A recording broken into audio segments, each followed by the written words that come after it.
धम्म प्रभात, बहुत बहुत साधुवाद, कल्याण हो, मंगल हो, दीर्घायु हो, सदा सुखी हो। आज हम संगत करेंगे। बर्ड ऐसे मुहाने पर खड़ा है, उधर अरब और इजराइल का युद्ध जारी हो गया। अब बड़ी बड़ी फेक वीडियो लोग डाल रहे हैं, इजराइल के बारे में बड़े बड़े कसीदे कस रहे हैं। यहूदी और इस्लाम उसी धरती से है और दोनों में क्रूरता और बर्बरता है, दोनों में कट्टरता है और दोनों धर्म का रूप दे करके मानवता को इतनी बड़ी त्रासदी से गुजार रहे हैं।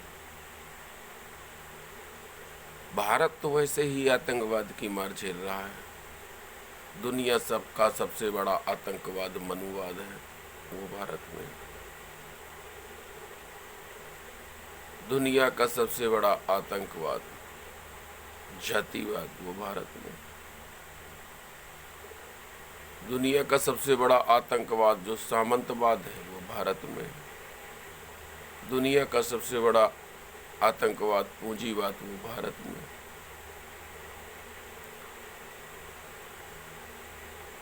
तो सबसे बड़े आतंकवाद को झेलने वाला भारत क्या करेगा?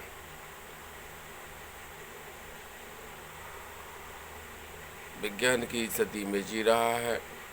लोगों की सोच 18वीं सदी की है। लोगों की सोच सामंती है। लोगों की सोच मनुवादी है, ब्राह्मणवादी है।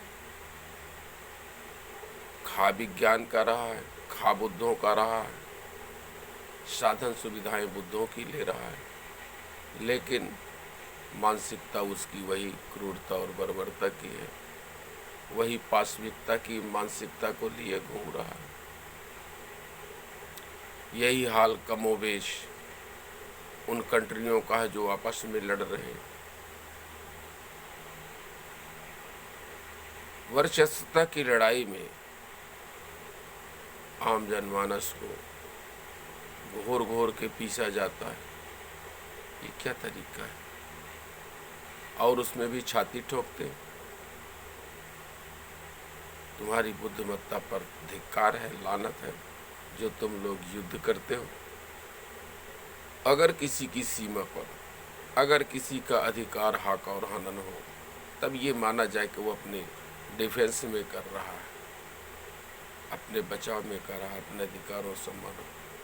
इतनी क्रूरता और इतना जो है तुम्हारे मन में वर्चस्वता पैदा हो गई।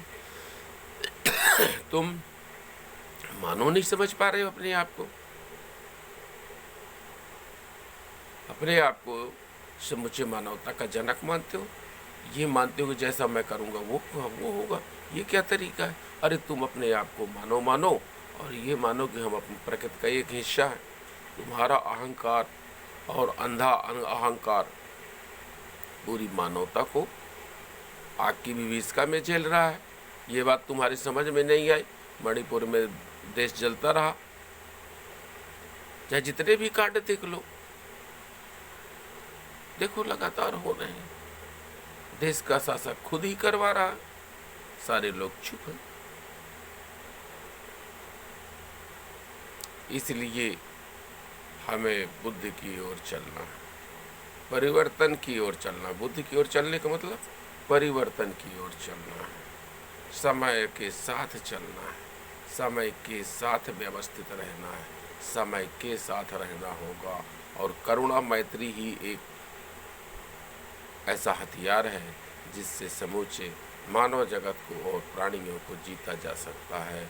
बहुत बहुत साधुवाद, कल्याण हो, मंगल हो, दीर्घायु हो, सदा सुखी।